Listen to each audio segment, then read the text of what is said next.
Morning, आपका स्वागत है रौनक राव साइंस क्लासेस में। आज आपको हम पढ़ाएंगे व्हीट स्टोन, जो कि कक्षा 12 के लिए बहुत इम्पोर्टेंट टॉपिक है। ये कई बार परीक्षाओं में पूछा गया है और ये मान के चलिए कि ये पूछा जाएगा। इसके बारे में आज आपको हम समझाएंगे, लेकिन इससे पहले कि जितने लोग भी चैनल पे नए हैं वो लोग चैनल को सब्सक्राइब कर लीजिए और वीडियो को ज़्यादा से ज़्यादा शेयर करिए और कमेंट करना बिल्कुल ना भूलिए, लाइक करना ना भूलिएगा। चलिए आइए हम आपको बताते हैं व्हीट स्टोन कैसे क्या है, इसके बारे में समझाएंगे। देखिए ध्यान दीजिए कि व्हीट स्टोन से तो आपका हेडिंग है और ये आपका फिगर है। देखिए इसमें यहाँ पे एक सेल लगा हुआ है, ये कुंजी यहाँ पे लगी, ये कुंजी यहाँ पे लगी हुई है, ध्यान दीजिएगा।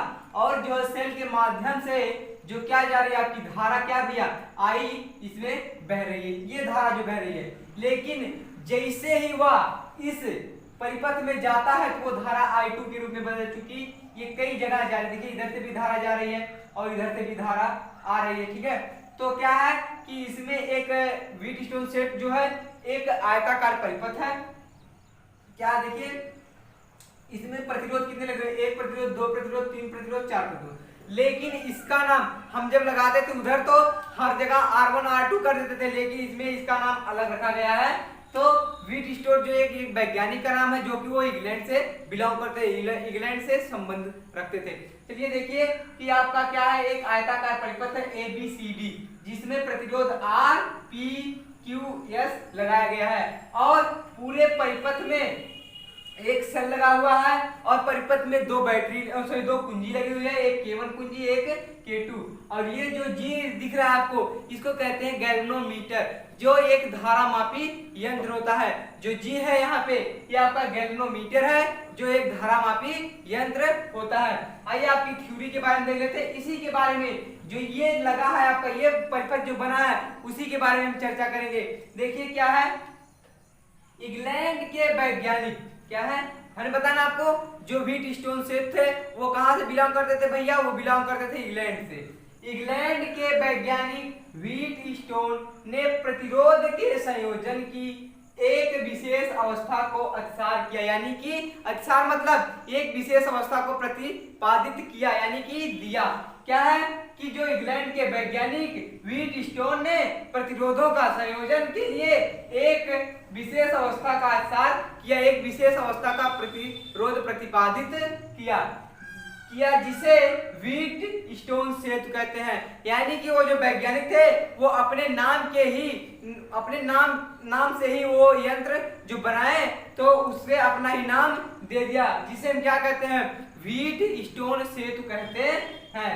क्या है, फिर कह रहा है व्हीट स्टोन ने एक समांतर चतुर्भुज, ये जो चतुर्भुज है आपका ABCD जो चतुर्भुज है वो कैसा भैया, वो आपका समांतर चतुर्भुज है। कैसा है मेरे भाई, वो समांतर चतुर्भुज है। कह रहा है कि व्हीट स्टोन ने एक समांतर चतुर्भुज दिया है। ये जिया लिख दे यहाँ पे दिया रहेगा, सॉरी, गलतियां तो सबसे होती हैं, गलतियां तो मनुष्य से ही होती हैं। चलिए चतुर्भुज दिया जिसके प्रत्येक भुजा में प्रतिरोध लगाया था। यानी कि देखिए यहाँ पे भी प्रतिरोध लगा है, यहाँ पे भी प्रतिरोध लगा है, यहाँ पे भी प्रतिरोध, यहाँ पे प्रतिरोध, लेकिन उन प्रतिरोधों का नाम भैया अलग अलग है। हम पहले क्या था कि जब हम किरचॉफ के नियम, यहाँ पे भैया आपका किरचॉफ का नियम भी लगाएंगे, ये ऐसा नहीं है, इसीलिए किरचॉफ का नियम हमने पहले पढ़ाया आपको। तो क्या है कि जो व्हीट स्टोन सेट ने एक समांतर चतुर्भुज को दिया जिसके प्रत्येक भुजा में प्रतिरोध लगाया। देख रहे हैं आप लोग ना, यहाँ पे आपको क्या यहाँ पे दिख रहा है ना कि भुजा में जो प्रतिरोध लगा है, क्या भैया, भुजा में प्रतिरोध लगा दिया। क्या, जिसके प्रत्येक भुजा में प्रतिरोध लगा तथा इसके विकर्ण में धारा मापी। ये जो आप लोग जितने लोग भैया मैथ पढ़ते हैं, आप लोग जैसे समांतर चतुर्भुज पढ़ेंगे तो क्या है, जैसे यहाँ पे देखिए ये आपका समांतर चतुर्भुज है और ये जो खींचा जाता है ये क्या होता है भैया, इसका नाम होता है विकर्ण। ये क्या होता है आपका, ध्यान देंगे आप लोग, जितने लोग भैया कक्षा 10 में मैथ पढ़े हैं, तो क्या है कि ये आपको समांतर चतुर्भुज जब पढ़ाया गया होगा मैथ में, तो आपको ये बताया गया होगा ये क्या भैया, ये आपका विकर्ण है। तो वही क्या कह रहा है, प्रतिरोध लगाया गया एक विकर्ण में धारा मापी जी, हमने बताया ना, ये जी का नाम होता है गैल्वेनोमीटर, लेकिन उसका हिंदी में क्या है कि वो उसको धारामापी यंत्र कहते हैं। कह रहा है कि बीकर में धारामापी जी तथा कुंजी केवल, ये जो लगी हुई है यहाँ पे भैया, यहाँ पे जो एक लगी हुई है आपकी ये कुंजी है, ये क्या आपकी यहाँ पे एक कुंजी है, ध्यान देंगे, ये एक कुंजी केवल लगा दिया, क्या है वहां पे एक कुंजी केवल लगा दिया तथा दूसरे बीकर में क्या ये जो आपका ये भी है आपका चतुर्भुज, क्या दूसरे बीकर में संबंध सेल एवं कुंजी K2 से कर दिया। इसका संबंध ले आके हमने क्या किया, दूसरे बीकर में संबंध कुंजी K2 तथा सेल से कर दिया। देखिए यहीं से इसका संबंध, जब ये समांतर चतुर्भुज है दो तरफ से संबंध इसका सेल और कुंजी से कर दिया। क्लियर है यहाँ तक भैया? एक बार फिर से देख लीजिए, जो ये एक व्हीट स्टोन जो है क्या है, ये भैया एक वैज्ञानिक का नाम है, लेकिन उन्होंने अपने नाम से ही इस यंत्र को प्रतिपादित किया। और ये कहां से बिलोंग करते हैं, ये इंग्लैंड से बिलोंग करते हैं, यानी कि इंग्लैंड से संबंध रखते हैं। भैया इंग्लैंड से संबंध का मतलब वो उनका घर इंग्लैंड में था, ये नहीं कोई संबंध मतलब वो रिलेशन रखते थे, ऐसा कुछ नहीं, उनका घर ही इंग्लैंड में था। तो क्या है, इंग्लैंड के वैज्ञानिक व्हीट स्टोन ने प्रतिरोध के संयोजन की एक विशेष अवस्था का आविष्कार किया, यानी कि एक विशेष अवस्था को दिया। फिर कह रहा है जिसे व्हीट स्टोन सेतु कहते हैं, जो वो अवस्था दिए उन्होंने अपने नाम से ही उसको बना दिया, उसे क्या कहते हैं भैया, व्हीट स्टोन सेतु कहते हैं। कह रहा व्हीट स्टोन ने एक समांतर चतुर्भुज दिया, चलिए जो भी है यहाँ पे दिया जो भी, यहाँ पे दिया कर लीजिएगा, यहाँ पे दिया नहीं, दिया मतलब देना हो जाएगा भैया, लिया हो जाएगा। कह रहा है कि व्हीट स्टोन ने एक समांतर चतुर्भुज लिया जिसके प्रत्येक भुजा में प्रतिरोध लगा दिया। देख रहे हैं आप लोग भैया, यहाँ पे इसके प्रत्येक भुजा में इन्होंने प्रतिरोध लगा दिया। एक बीकर में धारामापी जी तथा कुंजी K1 लगा दिया, इसी बीकर में एक धारामापी जी और कुंजी K1 लगा दिया तथा दूसरे बीकर, ये जो है ये क्या है आपका, जो दूसरे बीकर से संबंध सेल एवं कुंजी से कर दिया। ये जो दूसरा बीकर है, ये जो दूसरा प्रतिरोध है, सॉरी दूसरा जो चतुर्भुज है उसमें समान क्या सेल तथा कुंजी से दूसरे कुंजी K2 से उसका संबंध कर दिया। चलिए वीडियो आगे देखिए, देखते रहिएगा और भैया आप लोग वीडियो में बने रहिएगा, कोई भी वीडियो छोड़ के जाएंगे, वीडियो को अंत तक देखिएगा। चलिए आइए इसके आगे हम समझाते हैं क्या है। चलिए देखिए फिर क्या कह रहा है कि कुंजी K2 से कर दिया। कह रहा है व्हीट स्टोन के प्रतिरोध को, कह रहा है व्हीट स्टोन के प्रतिरोध को इस प्रकार संयोजित किया।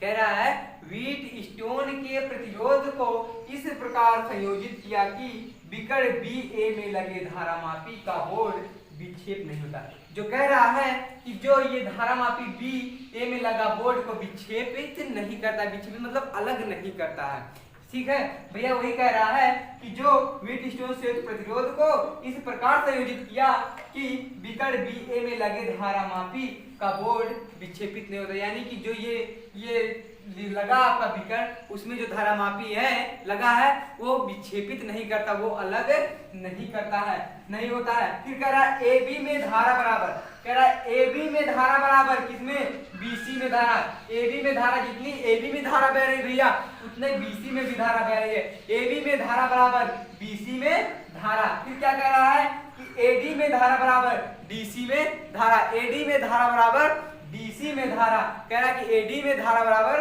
DC में धारा। अब आगे आपका किरचॉफ का नियम आ जाएगा, अब आपको किरचॉफ के नियम से इसको हल करना पड़ेगा। चलिए आगे हम समझाते हैं आपको किरचॉफ के नियम से, लिख लीजिएगा किरचॉफ के नियम से। चलिए बंद, यहाँ पे आपको बताना किरचॉफ के नियम से कह रहा है बंद पास ABDA के लिए, ABD मतलब देखिए ध्यान दीजिएगा, ABD कहाँ पे है, यहाँ पे ABDA के लिए कह रहा है कि बंद पास AB फिर BDA के लिए, कह रहा है कि ABDA के लिए। तो इसमें देखिएगा तो AB में क्या आपका प्रतिरोध यहाँ पे P लगा हुआ है और इसमें कौन सी धारा बहेगी भैया, I1 बहेगी, क्योंकि अभी यहाँ तक की धारा आपकी क्या है, I1 ही है। ये जो लगी हुई है I2 आपकी ये धारा I1 है और यहाँ पे आपकी धारा क्या भैया, यहाँ पे I2, यहाँ पे आपकी I1 की धारा रहेगी, ठीक भैया, किसी कोई दिक्कत नहीं ना। तो वही कह रहा है कि बंद पास ABDA के लिए, बंद पास ABDA के लिए तो I1, अब किरचॉफ का नियम हमने बताया था ना, पहले जब जोड़ेंगे लेकिन अंत में वो क्या रहेगा, वो माइनस में रहता है। तो वही है I1P प्लस माइनस में I2R क्या हो जाएगा, माइनस में R2। किरचॉफ का नियम आप लोग सभी लोग पढ़े हैं, उसी के हिसाब से इसको हल करना भैया। तो उसका होता है I1 plus I2 plus I3। लेकिन धारा जब अंदर की तरफ जाती है, बाहर की तरफ जाती है, ये हमने कंडीशन बताया था। जब धारा अंदर की तरफ जाएगी तो क्या होगा भैया, प्लस में होगा। जब बाहर की तरफ आएगी तो माइनस में होगा। तो वही है, इधर देखिए धारा बाहर की तरफ आ रही है, इधर ये अंदर की तरफ जा रही है, इसलिए पहला I1 वाला प्लस में होगा और जब धारा I2 वाला क्या हो जाएगा भैया, माइनस में, चूंकि ये बाहर की तरफ आ रहा है मेरे भाई। तो वही है, तो यहाँ पे A B D A के लिए तो क्या हो जाएगा, यहाँ पे देखिए जो I2 है, I2R है, वो क्या है, धारा बाहर के लिए आ रहा है। तो वही है I1P प्लस, इसके बाद अंदर ब्रैकेट, लेकिन प्लस लगाएंगे, भले से हम ब्रैकेट के अंदर उसको माइनस में रखेंगे, क्योंकि ये बाहर तरफ आ रही है इसलिए इसको माइनस में रखेंगे। तो वही है I2R इक्वल टू 0 होता है। ये क्या है, किरचॉफ का नियम है। अब जब माइनस गुणे प्लस होगा तो क्या हो जाएगा भैया, माइनस ना हो जाएगा। तो वही है I1P माइनस I2R बराबर 0 हो गया ना भाई, हो गया ना। चलिए अब देखिए इसको, ये माइनस में इधर जाएगा, हो जाएगा प्लस में ना होगा, ब्रैकेट के उस पार जाएगा तो I1P is equal to I2R हो जाएगा ना भैया। चलिए इसको समीकरण आप 1 मान दीजिए। क्या मानेंगे, समीकरण 1 मान लीजिए, ठीक है। चलिए अगले बंद पास के लिए चलते हैं। फिर क्या है कि अगले बंद पास के लिए किसमें क्या रहा है कि BDC और BDDC में कह रहा है कि BC और DB में क्या है, BC और क्या है DB में भैया, चाहे आप ये BC DB कहिए, चाहे BC कहिए, कोई दिक्कत नहीं है। वही कह रहा है बंद पास BC DB के लिए। अब देखिए यहाँ पे भी किरचॉफ का नियम फॉलो होगा भैया। तो क्या होगा, I1Q, यहाँ पे देखिए धारा आपकी अंदर की तरफ जा रही है और ये जो ये धारा है आपकी बाहर की तरफ जा रही है भैया। तो इसीलिए क्या होगा कि यहाँ पे I1Q प्लस माइनस में हो जाएगा जो धारा आपकी बाहर की तरफ जा रही है, I2S होगा ना मेरे भाई, सही है ना। चले आगे, चलिए बराबर 0 कर दीजिए। इसके बाद जब इसका प्लस गुणे माइनस होगा तो क्या हो जाएगा, माइनस में ना होगा, तो इसका हमने माइनस कर दिया, I1Q माइनस I2S बराबर 0। ये समीकरण नंबर आपको 2 मानना है। लेकिन एक कंडीशन थोड़ा सा आगे और फॉलो कर लीजिए जिससे हमें और आसानी हो जाएगी। ये माइनस में जब ब्रैकेट के उसे बगल जाएगा तो किस में हो जाएगा, प्लस में ना हो जाएगा रे भाई। तो वही I1Q इक्वल टू I2S समीकरण नंबर 2 मान लीजिए। किसी को कोई दिक्कत नहीं, दिक्कत ना, चले आगे। चलिए आगे फिर कह रहा है समीकरण 1 में समीकरण 2 से भाग देने पर, जो समीकरण 1 बना है उसमें 2 से भाग देंगे तो हो जाएगा। तो देखिए I1P बटे में I1Q is equal to I2R बटे में I2S भाग दे दिए। अब देखिए ऊपर भी I नीचे भी I1 है, दोनों से कट न जाएगा रे भाई। तो I1 से I1 कैंसिल हो गया, I2 से I2 कैंसिल हो गया। आपका बचा का P बटे में Q इक्वल टू R बटे में S ना बचा रे भाई। अब आगे इसका हम निष्कर्ष बताएंगे। निष्कर्ष में आपको थ्योरी लिखनी है, उसको चलिए हम लिखवा देते हैं। अभी यहाँ तक तो समझ में सबको आया रे भाई, ठीक है। चले आगे, चलिए आइए आपका आया P बटे में Q इक्वल टू R बटे में S। इतना सबको आया ना समझ में, आपका इतना मान आया आपके किरचॉफ के नियम से। चलिए निष्कर्ष हमको बताना है। निष्कर्ष, अतः जब सेतु संलग्न की अवस्था में होता है, जब सेतु संलग्न की अवस्था में होता है तो समांतर चतुर्भुज के 2 संलग्न भुजाओं में लगे हुए प्रतिरोधों का अनुपात वही होता है जो अन्य संलग्न भुजाओं का होता है।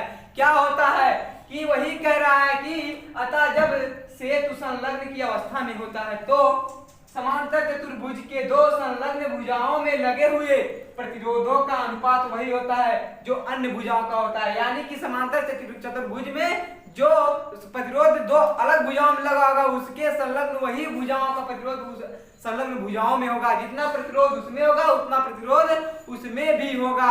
चलिए आपका वीडियो यहीं पे खत्म होता है। शुरू से अंत तक बने रहने के लिए बहुत बहुत धन्यवाद आपका। जितने लोग चैनल पे नए हैं भैया एक बार फिर से कह रहा हूं कि चैनल को सब्सक्राइब कर लीजिए और सभी लोग बेल आइकन को प्रेस कर लीजिए और सभी लोग कमेंट करिएगा और लाइक करिएगा और बगल में शेयर का बटन उस पर क्लिक करके वीडियो को WhatsApp group, Facebook group, Twitter, Instagram जितने भी ग्रुप हैं सब में आप लोग शेयर कर दीजिएगा।